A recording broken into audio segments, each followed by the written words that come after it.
आपराधिक कानून लागू किए गए। जो नए कानून बनाए गए थे हम उन्हीं पर जो होता है चर्चा करते हैं। तो 3 नए आपराधिक कानून जो होता है इसके स्थान पर लागू किया गया है। वो 3 पहले कौन थे जिनके स्थान पर ये 3 नए आपराधिक कानून उसी आधार पर बनाया गया। कुछ कानून जो ब्रिटिश सरकार के बनाए हुए थे उन्हें जो होता खत्म करके जो था 1956 अधिनियम में जो होता जो हमारा कानून बना था हमने उसको जो होता लागू किया। उस ब्रिटिश सरकार के बनाए हुए कानूनों को जो होता है यहाँ हटा दिया गया। तो 3 नए कानूनों में जो होता पहला जो था भारतीय दंड प्रक्रिया 1860 में जो बनाया गया था। पहला देखेंगे कौन से भारतीय दंड प्रक्रिया 1860 में जो होता है ब्रिटिश सरकार के द्वारा बनाया गया कानून था। इसमें जो होता है 1860 जो होता है इसका स्थान जो होता है हमारा नया कानून भारतीय न्याय संहिता ने ले लिया। इसके अर्थात जो भारतीय दंड प्रक्रिया संहिता है वहां पर स्थान पे हमने भारतीय न्याय संहिता को अपना लिया है। इसका स्थान कौन ले लिया भारतीय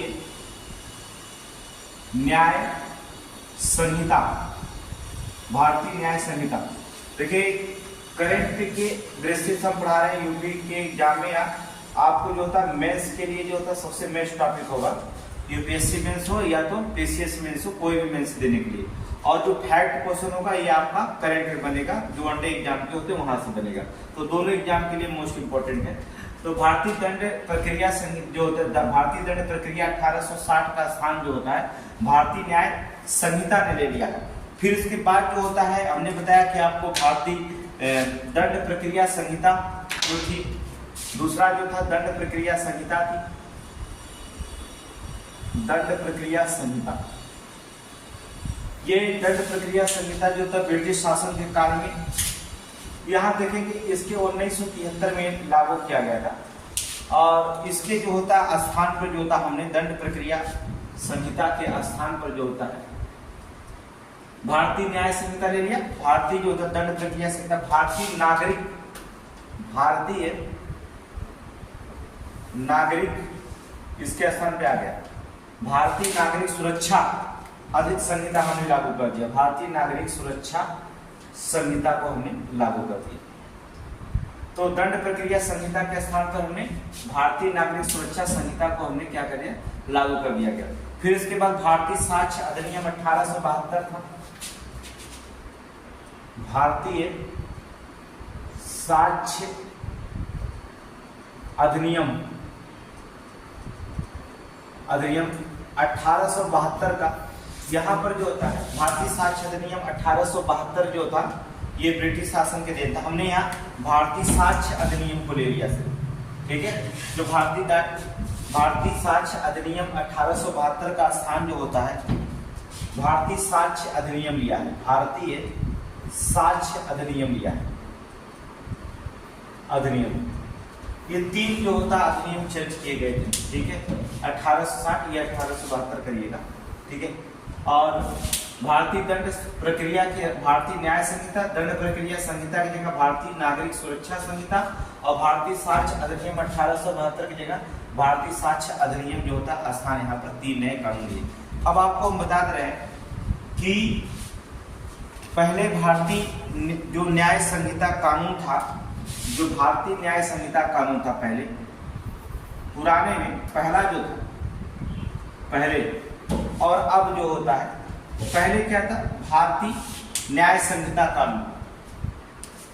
भारतीय न्याय संहिता कानून भारतीय न्याय संहिता कानून। अब जो होता है ये पहले अब जो होगा 1 जुलाई से जो होता है अब इसका नाम जो होता है चेंज कर दिया गया है। अब इसे PIL कह के अर्थात कह सकते हैं इंडियन पिनल कोड। इंडियन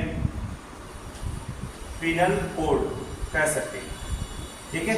इसका मतलब होता है कि भारतीय न्याय संहिता कानून का स्थान अब किसने ले लिया इंडियन पिनल कोड ने ले लिया। बस इतना याद रखिएगा मोस्ट इंपॉर्टेंट है कि पहले इसे हम भारतीय न्याय संहिता कानून कहते थे अब इसका नाम इंडियन पिनल कोड के नाम से हम जाना जाएगा अर्थात IPC कह सकते हैं। क्या नाम दिया जाएगा IPC इंडियन पिनल कोड अर्थात आईपीसी, भारतीय न्याय संहिता की जगह हमने आईपीसी को ये दोनों जो होता है कब लागू किया गया, तो शीतकालीन सत्र में, याद रखेगा शीतकालीन सत्र में लागू किया गया, ठीक है, शीतकालीन सत्र में। तो यहाँ पर जाने आप कि भारतीय न्याय संहिता का जो कानून था अब इसे इंडियन पिनल कोड ने, आईपीसी ने स्थान ले लिया। इसमें देखिए बहुत इनके नए कानून में क्या क्या चेंजिंग हुई उसके बारे में हम चर्चा करते हैं कि जो नए कानून हुए हैं उनके बारे में चेंजिंग क्या हुआ ये इंडियन पिनल कोड में। तो नए कानून में क्या चेंजिंग हुआ देखते हैं।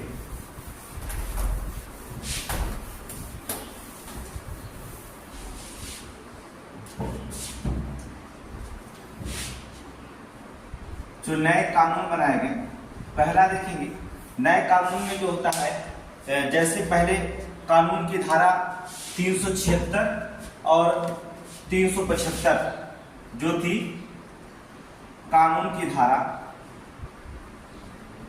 375 और 376 याद रखिएगा, ये आप अंडरलाइन करेंगे। कानून की धारा 375 और 376 में जो होता है, यहाँ पर क्या क्या की जगह हमने क्या कर दिया है कि जगह हमने पहले जहां 375 और 376 कानून के थे उसकी जगह हमने जो होता है अब हमने रख दिया है क्या कि बलात्कार की धारा, बलात्कार की धारा 63 लागू होगी। देखिए अगर बलात्कार होता है तो बलात्कार की धारा 63 लागू होगी।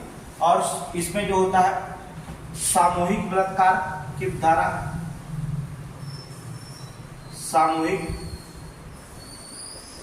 सामूहिक बलात्कार की धारा, अगर जाने की जहां सामूहिक बलात्कार होता है अर्थात सामूहिक बलात्कार की धारा, वहां पर जो होता है जो धारा लगेगी वो धारा 70 होगी, धारा 70 होगी, याद रखिएगा। तो यहाँ पर देखेंगे बलात्कार की धारा 63 होगी और सामूहिक बलात्कार की धारा जो होता 63 लगेगी। अगर इसी पर देखेंगे हत्या की धारा 3 हो जाती है। हत्या की धारा, अगर हत्या होती थी तो आपको हत्या की धारा 302 होती थी, दफा 302 होती थी। तब यहाँ हत्या की धारा जो होती है 302 की जगह जो होता है, अब यहाँ 302 की जगह जो होता है अब 101 होगी, याद रखिएगा। 303 की जगह अब 101 होगी। बहुत इंपॉर्टेंट क्वेश्चन रखा गया, ठीक है। यहाँ पर कहने का मतलब कानून की धारा 375, 376 की जगह हमने 3 धाराओं में बांट दिया है। बलात्कार अगर होता है तो बलात्कार की धारा 63 होगी, धारा 63 के तहत सजा होगी। और सामूहिक बलात्कार होता है तो धारा 70 होगी। और हत्या कर दिया जाता है इसके बाद तो 302 की सजा होती थी, अब उसकी जगह धारा 101 लागू होगी। ये तीनों जो होता है मोस्ट इंपोर्टेंट एग्जाम की दृष्टि से। तो इसमें 3 चीजें मोस्ट इंपोर्टेंट यानी कौन कौन एग्जाम में आएगा, यहाँ से क्वेश्चन धाराएं आप याद रखेंगे, ठीक है, यहाँ से रखा जाएगा। दूसरी चीज होगा कि नए कानून में आपको बता दें 21 नए अपराध को जोड़ा गया है। जो नया कानून बनाया गया है इसमें जो होता है 21, ये भी इंपॉर्टेंट है, 21 नए अपराध कानून को जोड़ा गया है। 21 नए अपराधों को जोड़ा गया है, नए अपराधों को जोड़ा गया है, ये भी इंपॉर्टेंट है। क्वेश्चन पूछा जाएगा वनडे एग्जाम में, कभी भी पुलिस के एग्जाम में देंगे तो पूछा जाएगा कितने नए अपराधों को जोड़ा गया। 21 नए अपराधों को जो होता है नया कानून में जो होता है जोड़ा गया।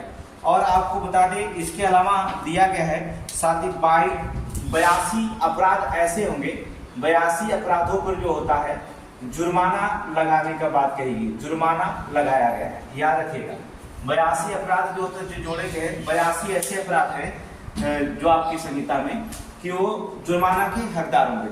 तो कुल टोटल मतलब 82 अपराधों को लगाया गया जिस पर जुर्माना लगाया जा सकता, और 21 नए अपराधों को जो होता है यहाँ पर जोड़ा गया है। कानून में कुछ बदलाव होंगे। ये कानून जो होता है लागू होने के बाद कहाँ कहाँ लागू हुआ, कैसे लागू हुआ, कितने तारीख के लागू हुआ, ये इंपॉर्टेंट है।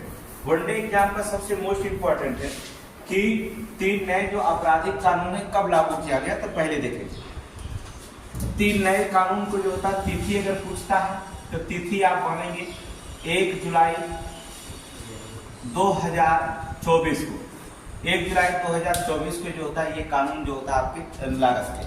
कब हुआ, समय अगर पूछा जाता है, समय पूछा जाता है तो बताएंगे रात को 12 बजे से, ये इंपॉर्टेंट क्वेश्चन है। समय पूछा जा सकता है, क्योंकि वनडे एग्जाम में कुछ भी पूछा जा सकता है, कहीं से भी आपके एग्जाम में पूछा जाता है। तिथि 1 जुलाई 2024 से, समय पूछा गया तो रात 12 बजे से बताएंगे। और ये भी पूछा जा सकता है कि देश भर के जो होता है 650 जिलों में, ठीक है, देश भर में 6 से 50 जिलों से अधिक, 650 जिलों से अधिक लागू किया गया। याद रखना, देश भर में जो था 650 जिलों से भी अधिक जो होता है ये कानून जो होता है लागू किया गया। थाना की बात करेंगे तो 16,000 पुलिस थानों को जो होता है ये कानून जो होता है अपनाए जाने हैं। याद रखना, ठीक, व्यवस्था अपनानी है। 16,000 पुलिस थानों में जो होता है व्यवस्था को क्या करना होगा, अपनाना है, व्यवस्था अपनाना है 16,000 पुलिस थानों में। तो ये भी याद रखेंगे, क्वेश्चन जो होता है एग्जाम में कि 1 जुलाई 2024 समय रात 12 बजे से देश भर में 650 जिलों से अधिक होंगे, 1600 पुलिस थानों में जो होता है ये व्यवस्था अपनाई जानी होगी। ठीक है, अब हमने बता दिया कि जो अभी हमने आपको बताया कि सीआरपीसी की धारा 144, ठीक है, सीआरपीसी की जो धारा 154 के बजाय अब आपने बताया सीआरपीसी की धारा जो 154 है इसकी बजाय कौन स्थान लेगा, तो लेगा BNNBNSS। याद रखिएगा, सीआरपीसी की धारा की हटा करके क्या कर दिया गया, BNNS कर दिया गया, अर्थात BNNS की धारा 173 के तहत किया जाएगा कि धारा 173। याद रखिएगा, तो सीआरपीसी की धारा अब 154 के स्थान पर को पूछा जाएगा कि कौन सी धारा शामिल किया गया है, तो सीआरपीसी की जगह जो होता है BNNS को धारा 173 जो होता है यहाँ पर शामिल की जाएगी, अर्थात दर्ज किया जाएगा। ठीक है, क्या किया जाएगा, दर्ज किया जाएगा। अब पहले क्या होता था, यहाँ पर देखेंगे सीआरपीसी की धारा 154 के बजाय हम क्या करेंगे, BNSS की धारा 173 जो होता है दर्ज किया जाएगा। अब इसमें नए आपराधिक कानून में जो होता है क्या लागू होने वाले, क्या क्या कानून लागू है, इस पे हम चर्चा करते हैं। देखिए, जो नए आपराधिक कानून में होंगे कहाँ लागू किए गए, ये तो आप जाने कि कौन कौन से कानून है, कब लागू किया, कौन कौन से कानून में बदलाव किया गया है, और कहाँ पर जो होता है बलात्कार की धारा किसमें लगेगी, अगर आप सामूहिक बलात्कार करते हैं तब उसमें कौन सी धारा लगेगी, और हत्या कर देते हैं, हत्या 302 की जगह हत्या धारा 101 लगेगी। ये पूरे तरह से आप अब नए आपराधिक कानून जो होता लागू क्या किए गए, जो होता मुख्य पॉइंट होगा इसकी विशेष क्या है, अर्थात कानून का विशेष क्या है, इसके बारे में हम चर्चा करते हैं। देखिए, सबसे पहले कानून की विशेष के बारे में चर्चा करें तो अगर एफआईआर होता है, एफआईआर दर्ज होने के बाद, जैसे आप थाने में जो होता है जब आपका एफआईआर होता है, एफआईआर जो होता शिकायत के 3 दिन के भीतर एफआईआर दर्ज करना अनिवार्य होगा। पहला होगा कि जब शिकायत करता है, अर्थात शिकायत के 3 दिन के अंदर एफआईआर दर्ज करना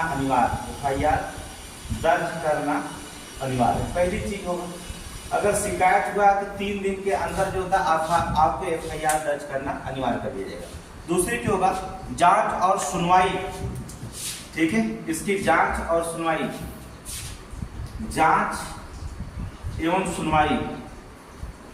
सुनवाई का समय जो होगा ये निश्चित कर दिया गया कि जांच और सुनवाई के समय 45 दिन के भीतर जो होता फैसला सुना दिया जाएगा। 45 दिन के भीतर फैसला आ जाएगा, 45 दिन के भीतर फैसला आएगा। याद रखिएगा, जैसे आप मान लीजिए किसी लड़के के साथ छेड़छाड़ हुआ या बलात्कार हुआ या दहेज प्रथा उत्पीड़न हुआ, कुछ भी हुआ, तो मुकदमे आपके बहुत लंबे चलते थे, 10 साल, 15 साल, 20 साल, तब आपको सजा मिलती थी। अब ऐसा कुछ नहीं होगा, ठीक है। अब इसमें तत्काल फैसला होगा, कहने का मतलब होता है कि 45 दिन के भीतर आपको फैसला आ जाएगा कि आपकी सजा कौन सी होगी। यहाँ पर जो होगा जांच और सुनवाई का समय जो होता है 45 दिन के अंदर भीतर फैसला देना। अब बहुत लंबा केस नहीं चलेंगे, ठीक है, ये नया कानून लागू होने के बाद बहुत लंबा, लेकिन कुछ जांच होंगी जिसमें रखा गया, ठीक है। दूसरी चीज होगा, इसमें दिया गया है कि और बदलाव किया जाएगा। इसमें हमने कहा कि जैसे आप एक पॉकेट पार करते हैं पॉकेट मार मतलब हो जाएगा, जैसे पुलिस पहले जो होती थी, पहले पुलिस इसमें क्या करती थी, जब शिकायत होती थी, एफआईआर होता था, पुलिस जो होता था, यहाँ पर एक और पॉइंट याद रखेंगे कि जब कोई शिकायत करता था, एफआईआर दर्ज हो जाता था, एफआईआर दर्ज होता था शिकायत में, तो पुलिस को जो था पहले रिमांड जो मिलती थी, पुलिस को रिमांड जो होता था, पुलिस रिमांड जो मिलती थी वो 15 दिन के लिए होती थी, याद रखिएगा। पुलिस को जो रिमांड मिलती थी, किसी से पूछताछ करने के लिए अगर जज साहब रिमांड देते थे, अगर रिमांड मिलता था डीएम एसडीएम से, तो वहां पर जो था 15 दिन के लिए रखा जाता था। लेकिन अब ये 15 दिन नहीं, पुलिस को जो होता है ये बढ़ा करके 60 से 90 दिन तक कर दिया गया है। पुलिस अपने रिमांड में 60 या 90 दिन तक जो होती है रख लेती है। मोस्ट इंपॉर्टेंट क्वेश्चन है, रख सकती है, याद रखिएगा। ये भी एग्जाम कहता है कि पहले जो होता पुलिस को रिमांड में 15 दिन के अंदर रिमांड कर लिया जाता था कि 15 दिन तक पुलिस कस्टडी में पूछताछ या कुछ भी करने के लिए रखा जाता था। लेकिन अब जो होता 15 दिन की जगह जो होता 60 से 90 दिन तक ले वो पुलिस अपने पास क्या कर सकती है, नए धारा के तहत जो होता कानून रख सकती है। दूसरी चीज होगा, रिमांड को लेकर के बहुत सारे प्रावधान किए गए हैं इसमें जो होता है कि नए कानून में जो होता है। अगला होगा, जैसे नेक्स्ट होगा, और भी संज्ञेय अपराधों में कैसे कैसे कानून धारा लगा गया, उस पर थोड़ी सी देख लीजिए, चर्चा कर लीजिए। बहुत सारे धाराओं के बारे में आपको चर्चा करना। जैसे हमने कहा कि जैसे आप पॉकेट एग्जाम्पल के तौर पे छोटे पॉकेट मारी जो होता है, आप संगठित अपराध है, पॉकेट मारी जो होता है, जैसे संगठित अपराधों के लिए जो होता है पॉकेट मारी, जैसे संगठित अपराध के लिए जो होता है, इसके लिए भी दंड का प्रावधान किया गया। संगठित पॉकेट मार संगठित अपराध के लिए 3 साल की सजा का प्रावधान किया गया, ये भी जान लीजिए, ठीक है।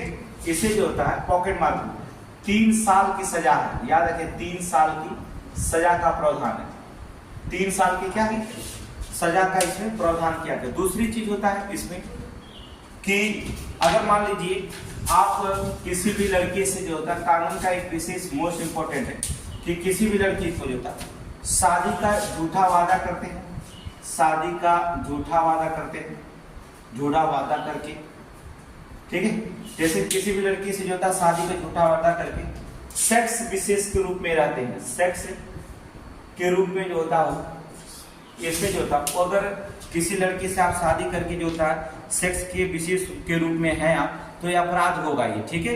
कि झूठा वादा करके आप किसी लड़की के साथ झूठा वादा करके उसके साथ अगर सेक्स करते हैं, ये अपराध की श्रेणी में होगा। और आपको जो होता है यहाँ पर सरकार जो होती है 10 साल की सजा की प्रावधान किया है, 10 साल की सजा का प्रावधान, याद रखिएगा 10 साल सजा का प्रावधान किया गया। तो यहाँ पर भी है कि आप किसी लड़की से रिलेशनशिप में हैं, आप झूठा वादा करते हैं शादी का, और शादी के झूठा वादा करके अगर उसके साथ आप सेक्स करते हैं तो आपको 10 साल की सजा का जो होता सरकार प्रावधान किया। और हमने आपको बता दिया कि अब आपको थाने में जाने की यहाँ जरूरत नहीं है। अब जो होता ई एफआईआर करिए आप, ठीक है, घर पे बैठे ई एफआईआर कर सकते हैं, इलेक्ट्रॉनिक एफआईआर दर्ज किया जा सकता है। किसी भी व्यक्ति जो होता है इलेक्ट्रॉनिक एफआईआर दर्ज कर सकता है, घर में बैठे आप एफआईआर दर्ज कर सकते हैं, किसी भी थाने में जो होता है दर्ज किया जाता है।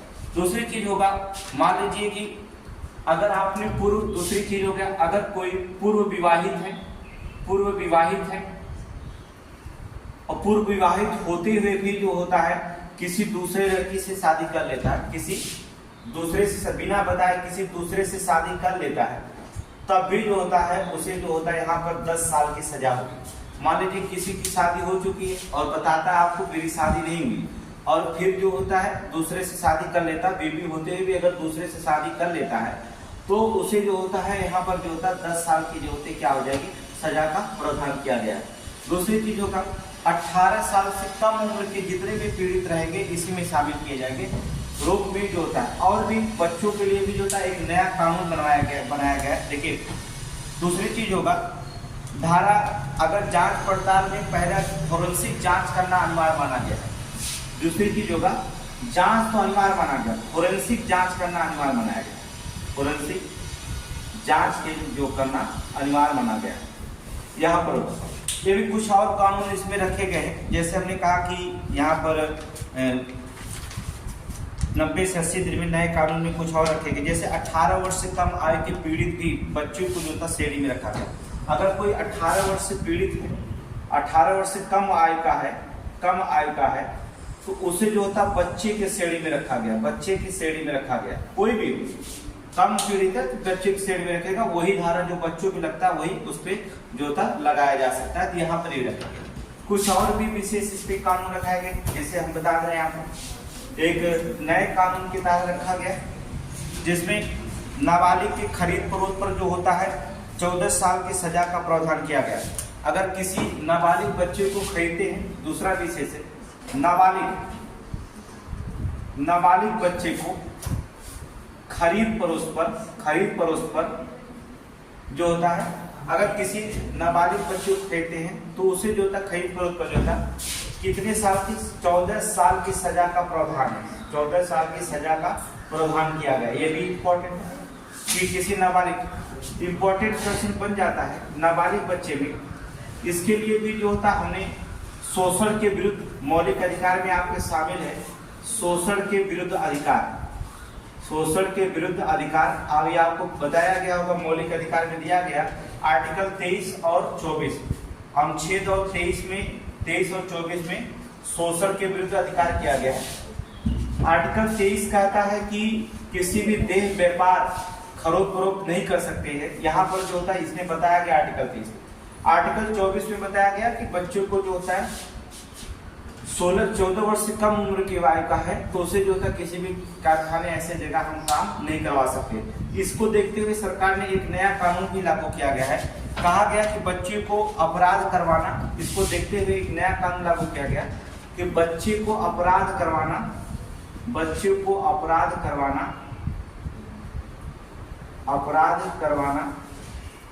और एक क्या है अपराध करवाना कृत शामिल होगा। अब वो दंडनीय अपराध होगा। ठीक है, अगर किसी बच्चे से जो अगर अपराध करवाते हैं या आपराधिक कानून के तहत जो होगा, ये आपराधिक कानून के तहत आप दंडनीय अपराध होगा। आपराधिक कानून के तहत इसे दंडनीय अपराध माना जाएगा, दंडनीय अपराध माना जाएगा। इंपॉर्टेंट क्वेश्चन बनता है, दंडनीय अपराध होता है इसके श्रेणी में रखा जाता है। तो मौलिक अधिकार में 23 और 24 में जोड़ करके जो होता है क्वेश्चन आप यहाँ लिख सकते हैं। दूसरी चीज होता है यहाँ पर जो होता है भारत की राष्ट्रीय संप्रभुता, एकता और अखंडता की बात कही गई है। अगर ये खतरे में होता है तो इस पर जो होता है एक कहा गया है कि अपराध की श्रेणी में डाला गया है। राजद्रोह की जो होता आईपीसी हटा दी गई। ठीक है, राजद्रोह जो था उस पर आईपीसी हटा गई क्योंकि इस पर सुप्रीम कोर्ट ने भी जो होता रोक लगा दिया था कि प्रभुता घटता भी यहाँ पर राजद्रोह का जो मुकदमा चलता लगाया गया था नया कानून में, इसे सुप्रीम कोर्ट के द्वारा जो होता है हटा दिया गया। ये भी तो अगर एक क्वेश्चन आता है कि किसे हटाया गया, तो आईपीसी जो होता है राजद्रोह का जो मुकदमा लगता है, जैसे धरना दिए, संप्रभुता एकता अखंडता की बात होती थी, खतरे में अगर डालने पर जो होता राजद्रोह आईपीसी धारा राजद्रोह का मुकदमा लगता था, इसे सुप्रीम कोर्ट पूरी तरह से रोक दिया गया। ठीक है, तो दूसरी चीज होगा हमने आपको बताया कि यहाँ पर और इसमें कुछ नया कानून में नहीं दिया गया है। ठीक है, हाँ एक चीज है कि गवाहों जो गवाह बनते हैं उनकी सुरक्षा सुनिश्चित करने के लिए जो होता है सुनिश्चित की गई है कि उनकी सुरक्षा पूरी तरह से जो होता है सुनिश्चित किया जाए कि आगे कुछ ना किया जाए। देखेंगे अगर नाबालिग के कोई लड़की नाबालिग है और नाबालिग लड़की के साथ जो होता है, एक चीज याद रखना, नाबालिग लड़की के साथ अगर नाबालिग लड़की के साथ अगर सामूहिक बलात्कार किया जाता है, सामूहिक बलात्कार होता है, तब यहाँ पर जो होता है उसे सजा जो होती है मौत की हो सकती है, सजा मौत होगी या फिर जो होता है आजीवन कारावास की सजा की बात करेंगे। ये भी इम्पोर्टेंट है। ठीक है, जैसे सामूहिक बलात्कार होता है, एक नाबालिग लड़की के साथ अगर सामूहिक बलात्कार होता है तो वहां पर जो होता है सजा मौत होगी या फिर जो होता है आजीवन कारावास की सजा की बात कही गई है। ये इम्पोर्टेंट होता है नए कानून के मामले में। महिलाओं को शादी करके झूठा करके या गुमराह करके छोड़ देना भी जो होता है अब सजा का प्रावधान कर दिया गया है। तो अगर किसी महिला को आप गुमराह करते हैं या शादी का वादा करते हैं, उसको छोड़ देते हैं, तब भी आपको जो होता है यहाँ पर सजा की जो होता है प्रावधान सरकार जो होता है इसमें नए कानून में जो होता है कर दिया गया है। दूसरी चीज होगा इसमें और भी बहुत सारी चीजें दी गई हैं, जिसमें कहा गया कि आरोपी को और पीड़ित को दोनों को 14 दिन के भीतर जो होता है जो FIR किया गया है, जो आरोपी है पीड़ित चाहे दोनों को जो होता है आरोपी और पीड़ित जो दोनों को जो होता है, जो एफआईआर किया गया है, एफआईआर दर्ज किया गया है, दोनों को जो होता है 14 दिन के अंदर जो होता है, यहाँ पर जो होता है 14 दिन के अंदर जो होता है, भीतर जो होता है एफआईआर देना अनिवार्य माना गया है। अर्थात अपने दस्तावेज की कॉपी प्राप्त कर सकते हैं। ठीक है, जो आरोपी बनाया वो आरोपी भी, जो आरोपी बना रहा और जो पीड़ित है वो दोनों लोग जो होता है वो क्या करते हैं, 14 दिन के भीतर जो होता है, अंदर जो होता है अपनी एफआईआर की कॉपी को जो होता प्राप्त करने का अधिकार है। अपनी एफआईआर की कॉपी जो होता प्राप्त कर सकते हैं कि हमें क्या क्या पीड़ित में लगाया गया है, या पीड़ित को जो होता है कौन कौन सी धाराएं लगाई गई हैं, सारी चीज जो होता है 14 दिन के भीतर जो होता है प्राप्त किया जा सकता है नए कानून में जो होता है। दूसरी एक चीज है कि लिंग की परिभाषा अब ट्रांसजेंडर लोग भी शामिल होने लगे हैं, जिसमें समानता बढ़ावा दिया गया है। कुछ अपराधों के भी संभव पीड़ित जो होता है मजिस्ट्रेट की ओर से दर्ज किए जाने का प्रावधान किया गया है। ये बहुत सारे आपके नए नए कानून लागू किए गए हैं, तो जिसमें हमने आपको मोस्ट इम्पोर्टेंट कानून जो एग्जाम में पूछा जाएगा उनके बारे में हमने चर्चा किया है। और फिर इसके बाद जो था जो मेंस रिटन की होगा, इस कानून के बहुत लोग जो होता है विपक्ष में, जैसे इंदिरा नूई हैं, उन्होंने जो है इस कानून को जो होता पहले चर्चा करने की बात कही है। वहीं पर मानवाधिकार कार्यकर्ता शीतल वार्ड जो थे, उन्होंने जो होता कानून को लोकतंत्र की ताने बाने के खिलाफ है। उन्होंने शीतल वार्ड का कथन अगर पूछता है कि किसने कहा ताने बाने के खिलाफ है, लोकतंत्र की ताने वाला, तो शीतल वार्ड जो होता है आपराधिक मानवाधिकार है। और इंदिरा नूई भी जो होता है इस कानून को जो होता पहले चर्चा करने की बात कही है, तब इसके बाद इन सारे प्रावधानों की बात कही गई। तो नए आपराधिक कानून बहुत सारे हैं। ठीक है, तो पीडीएफ आपको मिल जाएगा बहुत सारे पेज की कॉपी में। अभी आप इतना इंपॉर्टेंट क्वेश्चन था, आप इसे जानें।